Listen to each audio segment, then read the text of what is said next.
Hi all welcome to Crickarena. ഈ trading വിൻഡോയിൽ മുംബൈ ഇന്ത്യൻസും ഇപ്പോൾ സജീവമായിക്കൊണ്ട് ഇടപെടുന്നു എന്ന വാർത്തകളാണ് പുറത്തേക്ക് വന്നിട്ടുള്ളത്. ഇന്നലെ ക്രിക്ക് ബസ് റിപ്പോർട്ട് ചെയ്തത് ഷാർദുൽ താക്കൂറിനെ കൊണ്ടുവരാൻ വേണ്ടി മുംബൈ ഇന്ത്യൻസ് ശ്രമിക്കുന്നുണ്ട്. ഷാർദുൽ നിലവിൽ LSGക്ക് വേണ്ടി കളിക്കുന്ന താരമാണ്. അവിടെ നിന്ന് കൊണ്ടുവരാനാണ് അവർ ശ്രമിക്കുന്നത്. പകരം അർജുൻ ടെണ്ടുൽക്കറെ വിട്ടു നൽകാനാണ് മുംബൈ ഇന്ത്യൻസ് ഉദ്ദേശിക്കുന്നത് എന്നാണ് ഇവർ റിപ്പോർട്ട് ചെയ്തിട്ടുള്ളത്.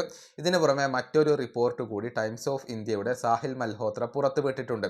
അതായത് സ്പിന്നർമാരെ കൊണ്ടുവരാൻ വേണ്ടി മുംബൈ ഇന്ത്യൻസ് ഇപ്പോൾ ശ്രമിക്കുന്നു. ട്രേഡിലൂടെ സ്പിന്നർമാരെ കൊണ്ടുവരാൻ വേണ്ടിയാണ് അവരിപ്പോൾ ഉദ്ദേശിക്കുന്നത്. കൊൽക്കത്തയുമായി ചർച്ചകൾ നടത്തുന്നുണ്ട്. മായങ്ക് മാർക്കേണ്ടയ്ക്ക് വേണ്ടിയാണ് കൊൽക്കത്തയുമായി ഇപ്പോൾ മുംബൈ ഇന്ത്യൻസ് ചർച്ചകൾ നടത്തുന്നത്. കൂടാതെ രാഹുൽ ചഹറിനെ കൊണ്ടുവരാനും അവർക്ക് താല്പര്യമുണ്ട്. SRHന് വേണ്ടിയാണ് രാഹുൽ ചഹർ ഇപ്പോൾ കളിക്കുന്നത്. നേരത്തെ മുംബൈക്ക് വേണ്ടി കളിച്ച താരമാണ്. അദ്ദേഹത്തെ തിരികെ കൊണ്ടുവരാൻ വേണ്ടി ഇപ്പോൾ മുംബൈ ഇന്ത്യൻസ് ശ്രമിക്കുന്നു എന്നാണ് സാഹിൽ മൽഹോത്ര കണ്ടെത്തിയിട്ടുള്ളത്. പകരം ഏതൊക്കെ താരങ്ങളെ വിട്ടു നൽകും എന്ന കാര്യത്തിൽ വ്യക്തതകൾ ഒന്നും ലഭിച്ചിട്ടില്ല. ഏതായാലും സ്പിന്നർമാരെ കൊണ്ടുവരാൻ വേണ്ടിയാണ് അവരിപ്പോൾ ശ്രമിച്ചു കൊണ്ടിരിക്കുന്നത്.